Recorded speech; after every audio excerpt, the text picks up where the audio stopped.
ngambang, kamu kok belum? Yang mana benar? Postural drainase. Apa disinggung? Siapa yang nyinggung? Ayo, siapa? Pernah saya nyinggung postural drainase. Jadi postural drainase itu kan memposisikan pasien ya, agar gitu ya sekret yang ada di paru-parunya pasien atau di jalan nafasnya pasien itu bisa keluar dengan memanfaatkan gaya gravitasi ya. Jadi makanya nanti posisinya banyak ya, tergantung dari letak sekretnya ya. Jadi kan kalian tahu ada paru-paru di sini ya, paru-paru kanan kiri, ada berapa segmen di situ ya, ada berapa lobus di paru-parunya. Kemudian nanti kan kita dengarkan kan ya, sekretnya kita dengarkan ada di area mana gitu ya. Jadi nanti pada prinsipnya gitu ya, dari paru-paru itu, dari alveolinya itu harapannya sekretnya bisa keluar melalui apa? Jalur nafas. Jalur nafas ya. Berarti gimana itu? Batuk. Apa ya batuk? Ya, pasiennya bisa pasien sadar maupun pasien nggak sadar ya. Kalau pasien yang sadar kan bisa dikeluarkan melalui Dahak. batuk efektif. Nah, kalau pasien nggak sadar ini berarti nanti ada alternatifnya di postural drainase sama di suction ya. Kalau nebu bisa dua-duanya, bisa pasien nggak sadar maupun pasien sadar ya.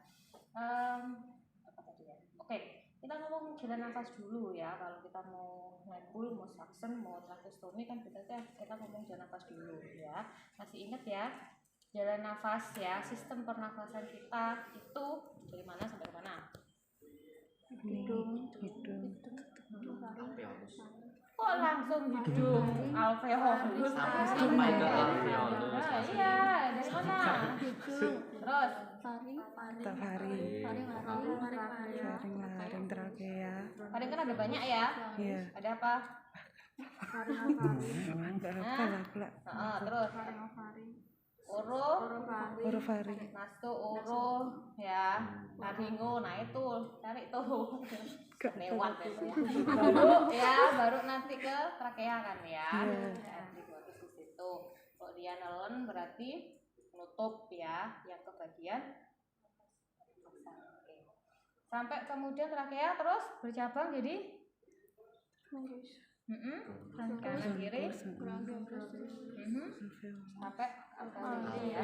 Apalagi nanti di COVID-19 ini sangat penting sekali ya, itu sangat sekali kita bahas tentang itu.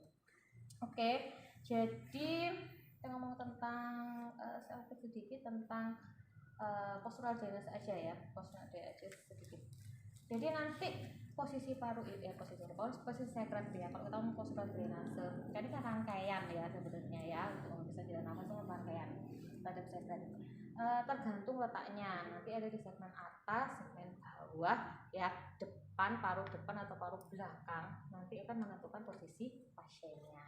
Ya, semakin nanti ada di segmen bawah, ya belakang, berarti dia bisa jadi nanti nggak hanya posisi seperti ini telentang, tapi duduk ya, bisa dibayangkan ya paru-paru ya. Terus karena ada sekretnya gitu ya, duduk terus kemudian sampai nunduk ya, sampai kemudian dia miring kalau ada di kanan ya. Semakin dia ada di bagian bawah berarti apa cara nih gitu ya, dia bisa melalui jalan nafas secara gravitasi ya. Kalian bisa membayangkan aja ya, bayangin aja kalau dia ada di bagian segmen bawah ya, bagian belakang paru-paru segmen bawah itu berarti kan otomatis dia harus lebih menunduk lagi ya, bahkan dia bisa tengkurap juga gitu ya. Nanti saya ini belum dibahas ya postural, nanti saya share materinya sekarang aja. Nah di situ sudah gampang, nanti kalian lihat posisi-posisi tinggal pakai rasional aja sebenarnya ya kalau postural drainase itu. Oke, dan juga pasien sadar dan nggak sadar juga menentukan ya. Jangan dipikir kalau pasien tracheostomy selalu tidak sadar, enggak ya. Jadi ada pasien tracheostomy yang sadar juga gitu ya. Jadi biar ada sekret-sekret yang ada di paru-paru yang sulit dikeluarkan gitu ya, dengan batuk efektif berarti harus dialirkan dulu dengan menggunakan postural drainase ya, biar dia nanti kalau sudah di trakea itu nanti udah jalannya keluar ya, kita ngeluarinnya lebih gampang gitu ya, daripada dia masih ada di paru-paru ya. Tuh. Oke. karena itu rangkaian ya, jadi ada pusat drainase. Oke, ketemu sekatnya di mana gitu ya, nggak bisa keluar gitu ya, atau suaranya ini kayaknya rongkinya banget gitu ya, perlu diencerkan. Berarti kita ngomongnya adalah kita pakai nebul ya, baik pasien sadar atau nggak sadar untuk mengencerkan. Tergantung juga obatnya ya. Ada yang untuk ngejarin sekret, ada yang untuk memperlebar jalan nafasnya ya. Ini apa? Ventolin buat apa? Obatnya. Iya, buat apa ya kan? Ada ventolin, ada apa lagi? Obat vitamin tak dulu. Vitamin tak dulu. NaCl bisa. Terus apa lagi? Ada obatnya di situ, di mana, di bukumu SOP. Oh ya, Enggak ada. bisa sih. Cuma obat-obat nebulizer. Obat-obat nebu. Oke, ada Vitamin telur ya. Vitamin tak. Vitamin. Bisa nggak ada di rumah nih? Oke, nanti kalian cari ya obatnya ya, obatnya. NaCl ada, bisa, bisolvon bisa ya. Oke. Terus pada prinsipnya apa sih yang dilakukan nebul ini gitu ya? Apa yang dilakukan si nebul ini? Aerosol mengubah apa? Mengubah cairan menjadi butiran-butiran yang lebih halus lagi ya, sehingga dia bisa masuk ke saluran pernafasan tanpa dia membahayakan. Bayangkan aja ya, kita keselak dikit gitu aja kan rasanya udah ini banget ya, apa namanya ya, nggak karan-karan gitu ya, pengen buatuin aja ya, padahal paling 0,0 berapa cc gitu ya. Nah ini obat ini ada berapa cc gitu ya kalau masuk ke saluran pernafasan kita, nah itu kan ya. Nah, makanya itu diubah jadi partikel yang kecil sekali agar dia bisa nyampe ya ke saluran pernafasan bagian bawah ya. Terus kemudian sebenarnya alat nebul itu banyak ya, ini yang otomatis kan ya, yang otomatis ini paling simple sekali dan yang paling sudah ada di ini di luaran sana ya, di rumah sakit waktu itu atau pelayanan ini. Kalau kalian lihat tadi yang di bagian di atas kemarin itu ada gede. Iya. Tapi terus aku. Ya, itu ada nebul-nebul zaman dulu yang merupakan katanya sih ya, itu adalah ini apa namanya? Apa ya ngomongnya, hibah dari rumah sakit ke kita Kayak gitu radio. ya, kayak radio. Iya. Jadi itu dibuka terus kemudian masukin gitu ya, ada tempat masukin obatnya gitu ya. Terus alat-alatnya apa aja? Sudah nih ya, Iya. sudah ya. NaCl ini bisa dipakai secara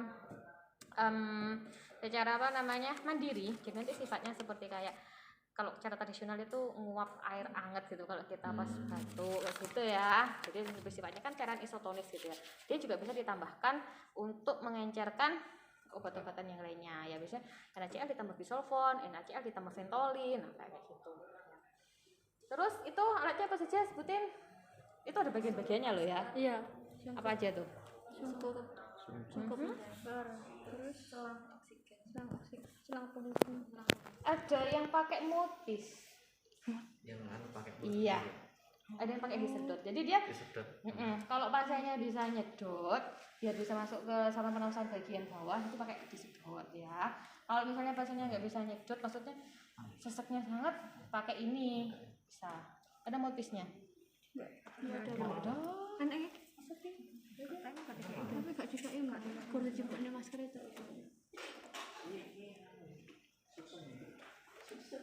Suksen. Itu diprotolin. Gak ada. Adanya. Kita ke Bu Malik coba. Apa tuh? Mutis yang pakai dihisap nebul. Motis. Mouthpiece untuk dihisap. Harusnya bisa. Tadi sudah ada satu aku dari sana. Jadi satu rangkaian ini sebenarnya kan untuk satu pasien ya. Berarti kalau pasiennya infeksius gitu ya, TBC atau IRL gitu yang infeksius, berarti kan dia satu rangkaian. Jadi misalnya ya satu itu untuk pasien satu gitu loh, enggak yang lainnya gitu ya. Bisa dipakai lagi ya, tapi lebih baik ada fase pembersihannya ya. Jadi setelah dipakai dicuci, bersihkan, habis itu dikeringkan, itu bagus. Kalau kalian ketemu gitu ya mungkin nanti ada yang di pelayanan itu bentuknya itu sampai mungkin bentuknya masih bagus tapi baunya udah nggak enak kayak gitu ya. Nah itu kan karena saluran pernafasan kan ya. Nah itu kan bisa banyak faktor sekali, bisa dari saluran pencernaan juga ikut ke situ ya, di mulut ya, sampai saluran pernafasan.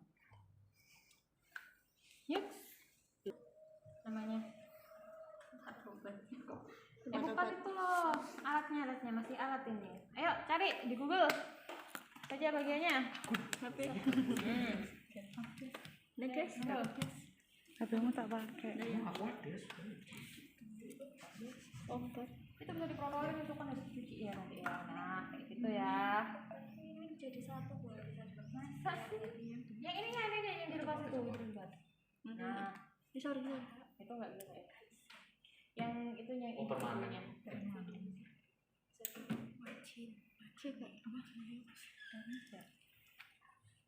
Ada. Oh. Katanya dipinjam belum dikembalikan. Waduh, siapa yang minjem? Coba cari gambarnya ini, yang disep ya, yang pakai motif biar temennya bisa lihat. Ndok. Nontok dong. Ndok. Nontok.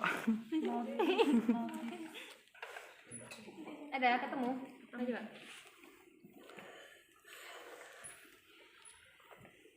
Oke, yang ini ya. Yang ini ya, disep ini ya. Nah, ini disep pakai mulut ya. Pakai mulut ya. Ini biasanya ada satu ya ketutup ya langsung ke sini. Ada yang panjang, yang sininya bolong gitu ya. Jadi kayak orang ngerokok gitu ya. Oh, aku. Nah, Ini. iya. Terus bagiannya bacain tuh temen-temen mana itu tadi? Ya itu apa aja tuh? Kasih tahu temanmu. Namanya apa tuh? Ujungnya. Itu namanya apa? Medicine Ayo, cup.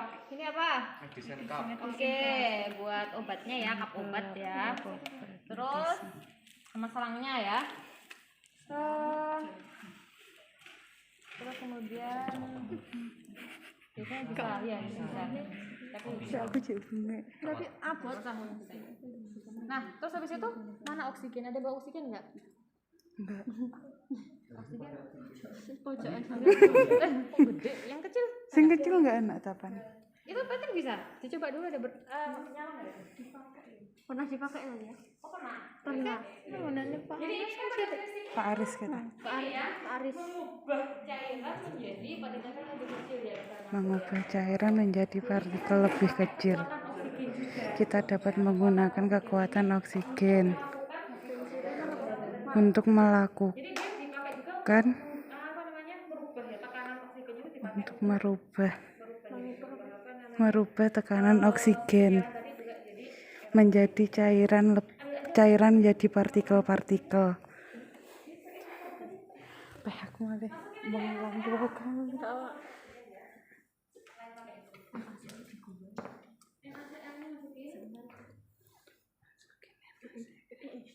ini Pak aja ya. Nanti kita prakteknya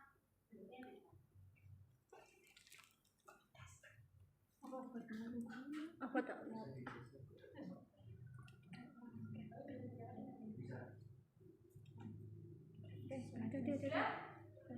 Bentar bu, pernah jadi kamu ada apa di?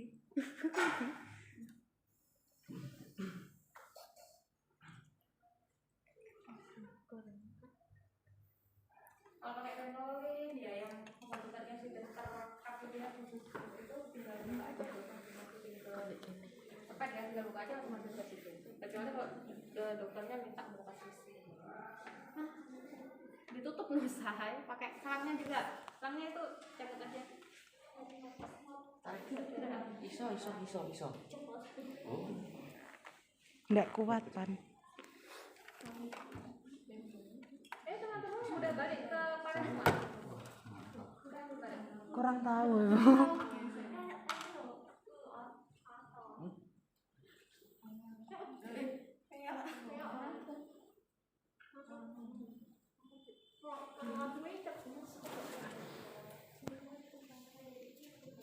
Ini mana itu itunya.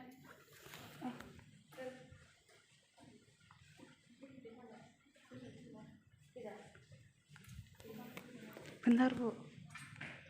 Nanti pakai apa namanya? Selang oksigen aja bisa ya. Jadi oksigen masker ini ada yang langsung nyambung juga, bisa disambungin ya. Jadi bawahnya itu memang ada yang khusus tambahan kayak gini ya. Ada yang memang khusus untuk si nebul ini. Coba nyalain.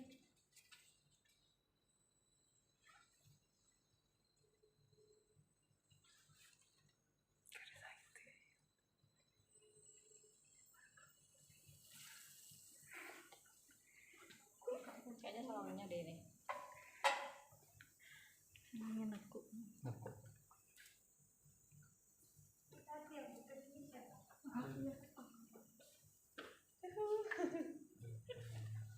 Matis. Itu sudah nancep beneran ini. Modpis. Keluar nggak itu ya? Nah udah. Lagi nih, ditambahin lagi.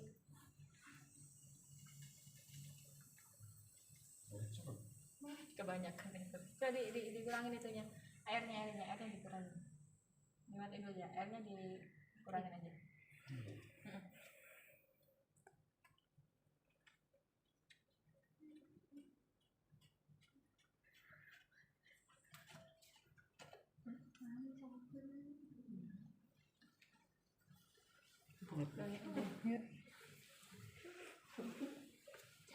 Kalau pakai buat nyalakan ini nggak usah pakai apa air, nggak apa-apa ya. Aduk aja. Hadir berapa orang? Banyak. Yang hadir berapa orang? Yang hadir. Sekretaris tetap loh ya, PJ. Monitor Bos. ya. 23. Saling ya. Iya. 23 tadi tidak. Harus muridnya berapa? Itu 36. Ini nanya muridnya. Semua 10. 10 tambah 2 Kurang 3. kurang 3 anak. 3. Iya, kurang 3 anak. Nah, siapa tuh nanti di Ini lagi amat ini. memang butuh agak besar tekanannya ya. Jadi Bocor kok itu. apa bocor? Katanya. Oh, itunya bocor. Apa namanya? Tabungnya. Humidifier ya. Oke, harusnya memang bisa ya. Jadi kedengeran kan dia suaranya ini? Iya. Nanti dia juga akan keluar uapnya. Sama seperti kalau kita pakai alat Nebul. Iya tadi udah dicoba. Iya, tadi udah dicoba. Tadi udah dicoba Bu yang Sudah. itu. Iya. Gitu. Wes yuk ke sana. Inginku kamu upload. Oksigen kan ada Dari di YouTube Di drive. Oh, di apa namanya? Bednya pasien. Nggak enak ya. di drive ya, Ta? Oksigen Iya, yang- di drive. Bisa. Kok YouTube kasihan deh paketannya. Langsung Maksudnya apa? Langsung dilepasin? dilepasin Ini dulu. nanti kan diizinkan Bu dari awal lagi atau Oh gitu. Temenmu Itu tahu sudah. kan? Udah semua. Lanjut Dari aja. tadi. Oh jadi sebutin aja tadi mah alatnya. Oke. Terus Yang bantet. tanganmu itu ingat lagi ya. Tangan. Lengan. Ya, kalau mau kerja. Ya. Di tangan. informasi. Permisi Pak, saya perawat Apelia yang bertugas untuk si pagi ini. Saya akan melakukan tindakan nebulizer. Tujuannya untuk mengecerkan dahak Bapak. Untuk waktunya 5-10 menit. Apakah Bapak bersedia? Iya. Iya. Baik. Baik Pak, saya izin cuci tangan dulu. Jangan dibuka dulu ya sebelum semuanya siap ya. Semua alatnya jangan dibuka ya. Jadi sebenarnya saya sampaikan itu kan rangkaian ya. Jadi mulai oksigen, memposisikan pasien sampai kemudian nanti ada bisa jadi fisioterapi nafas ya, sampai kemudian kalau sudah encer kan bisa di fisioterapi ya. Kalau nggak mau keluar juga bisa di fisioterapi.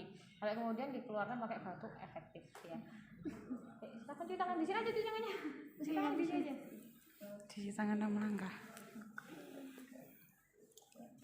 Ini dilakukan kapan? Bagusnya pelaksanaan nebul Pagi. pagi. Setelah bangun tidur.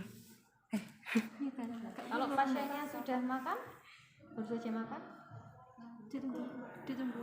Tunggu berapa jam? Berapa? 3 sampai 2 jam ya. Oh, 1 sampai. Kenapa? Apabila pasiennya sudah makan, tunggu 1 sampai 2 Belajar jam. ini ya, diagnosa keperawatan gitu ya. Kenapa sih pasien batuk, sesak itu mengalami apa? Masalah pada intake-nya gitu ya. Bisa jadi karena sesaknya. Ada lagi yang penting gitu ya, yang paling penting kita harus observasi juga apa? 1 sampai 2 jam. Oralnya dan saluran nafasnya. Kalau oralnya itu tidak bagus ya, hygiene oralnya tidak bagus, itu juga akan menurunkan nafsu makan. Kemudian adanya sekret yang banyak itu juga akan meningkatkan rasa mual ya. Jadi kalau pasiennya habis makan kamu nyebul ya, nah dahak yang akan di sini tuh akan merangsang mual ke pasiennya gitu ya. Jadi jangan dekat-dekat waktu makan ya, setelah makan ya, sampai 2 jam ya. Sama juga dengan suction nanti ya, karena hubungannya dengan sekret. Oke, baik. Gunakan handskon bersih.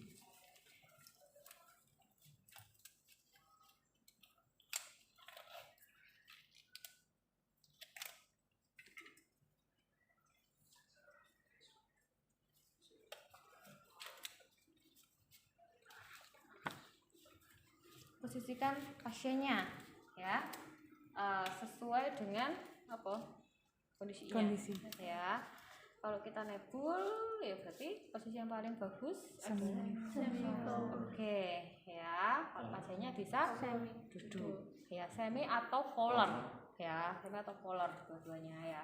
Terus kalau pasiennya bisa duduk itu malah lebih bagus lagi nanti ya, dalam mengontrol apa sekretnya pasien.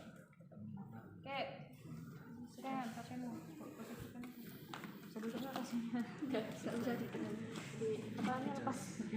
Ya berarti apa dong caranya memposisikan pasien Fowler ini? Maksudnya pasiennya ini bisa duduk tapi pasiennya ini enggak kuat duduk gitu, enggak kuat duduk sendiri gitu ya. Dikasih berapa bantal? Terus berapa ya? Bantal nambah. Telepon sih kan.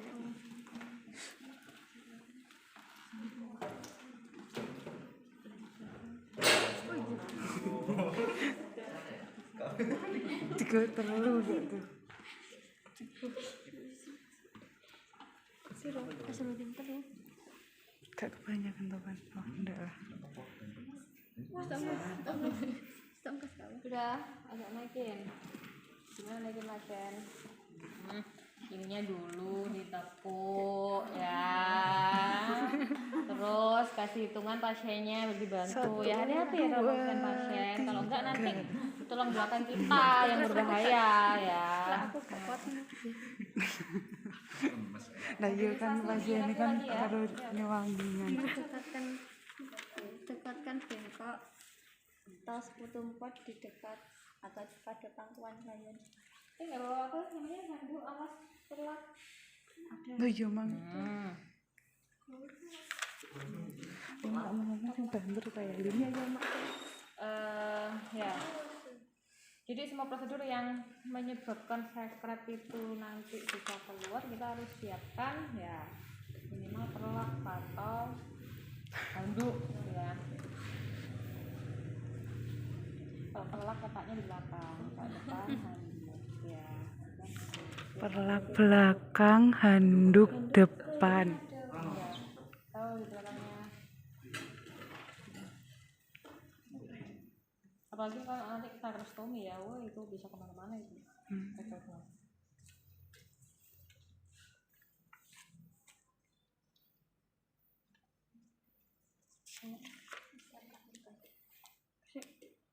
Terus Latih klien tarik nafas dalam yang benar. Di sini saya akan melatih nafas dalam. Bapak ikuti cara saya ya. Yang pertama tarik nafas, tahan sebentar, keluarkan. Kurang lebih 3 kali ya Pak. Baik, kita mulai. Yang pertama tarik nafas, tahan, buang, tarik nafas, tahan, buang, tarik nafas, tahan, buang. Oke, selanjutnya saya akan menyiapkan obatnya dulu ya Pak.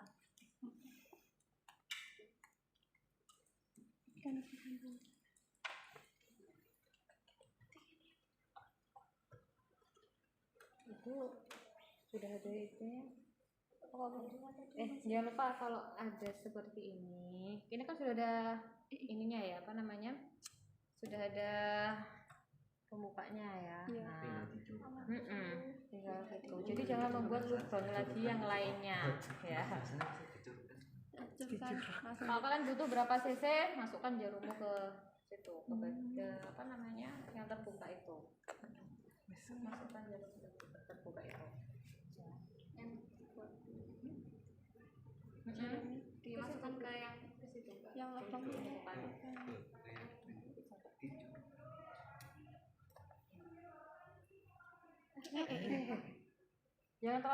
Jangan terlalu ke bawah ya. Lihat jarumnya. Keluar. Sepatnya nggak baru, jadi sepatnya nggak baru. Kayak bintang gitu loh. Nggak bisa. Sebenarnya nggak baru.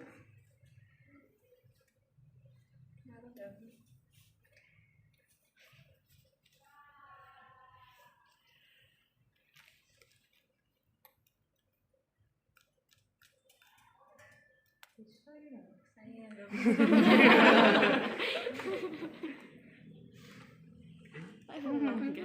jangan terlalu di ini. Kamu berapa? 1 sampai 2 cc ya.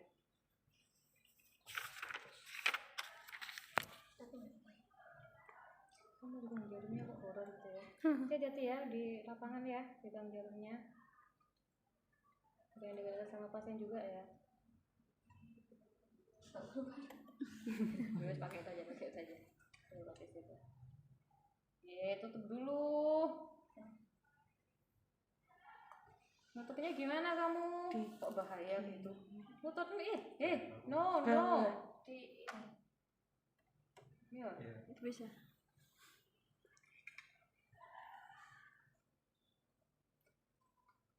Ini tutup NaCl-nya. Keluarin udaranya.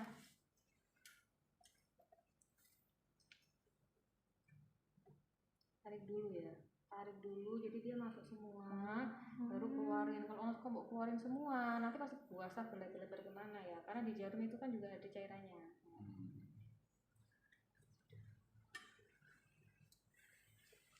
Masukin nggak pakai jarum? Itu buat tempat masukin itu lubang atas itu. Nah, itu ya, simpelnya seperti itu, nggak usah dibuka.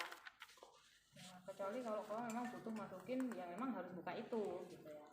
Ya relatif itu tempatnya dimasukin ya. Pakai obat apa sih hari ini? Pakai NaCl aja wes, itu nggak usah. Ya, itu Combifen sama Ventolin. Beda ya, Combifen sama Ventolin. Ini tadi kan Combifen atau Ventolin tadi? Ventolin. Kok jadi berubah jadi Combifen terus Ventolin? Saya dinyalakan dulu. Dicek dulu dia, dites dulu sama keluarga.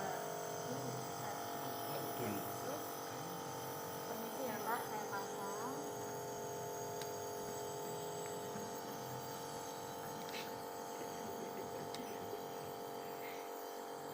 Ini buat anak-anak ya Mas. Gemuk pisan loh, ini sih. Kenapa ada 2 ini ya? Karena ini kan buat kalau untuk oksigen. Terus nanti ini harus tegak ya posisinya. Kenapa? Kalau ini nggak tegak nanti dia belum habis, uapnya udah habis ya. Maksud cairannya belum habis tapi uapnya sudah habis dulu gitu. Kenapa? Karena dia kan nggak efektif ya kalau dia seperti ini. Jadi benar-benar tegak. Jadi dia nanti dia akan terproses secara maksimal cairannya yang ada di sini itu. Pastikan ya mulut sama hidungnya tercover ya untuk pemberian nepul ini. Berarti ini juga harus pas ya. Oke, tunggu ya nanti. Waktu ini di yang disarankan bernafas dalam. Iya, bernafas dalam. Kan nafas dalam. Pasien disarankan untuk bernafas dalam. Di akhirnya bisa masuk. Makanya tadi kan kalian ngelatih nafas dalam itu biar pasiennya nanti pas waktu ini jadi bisa masuk ke saluran pernafasan ke bagian bawah.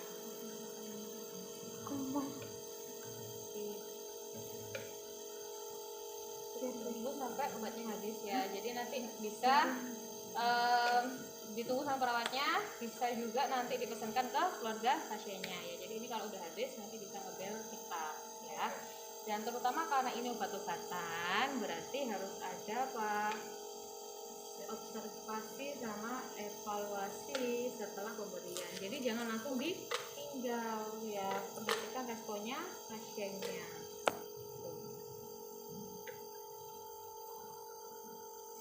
Yuk, sudah habis ya ininya ya. Misal sudah habis obatnya, dimatikan dulu, baru dilepas.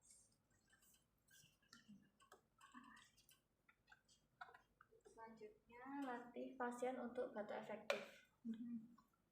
Kalau misalkan sputumnya mau di lab kan ditaruh di sputum. Kalau misalkan dibuang ditaruh di bengkok. Bapak, saya latih untuk batuk efektif. Yang pertama nanti nafas dalam dulu, lalu dibatukkan ya Pak. Oke, yang pertama. Coba bisa. Batuk efektif sudah.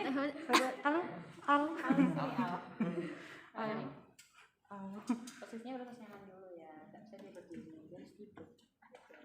Duduk kena Aku tak balik. Yang pertama tarik nafas. batuk efektif.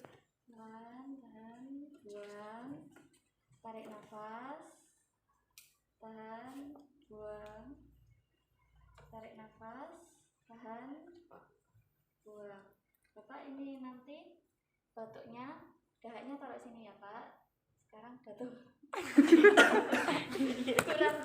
Gimana caranya batuk? Ayo. Batuk. Iya, batuk efektif. Tiga kali nafas terakhir langsung batuk. Di depan kasih narasi dulu ya. Langsung gitu terus. Tarik nafas langsung batuk.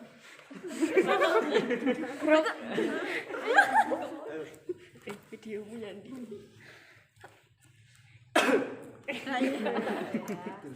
Oke. Sudah ya Pak. Yuk.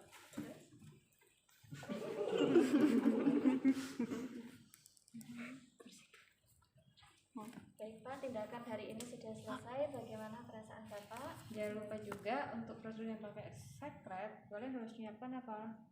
Tisu. Tisu, stetoskop ya. Oh iya. Stetoskop ya. Ya. Kasa. Nanti ini kan lagi diperbaiki lagi yang ini ya.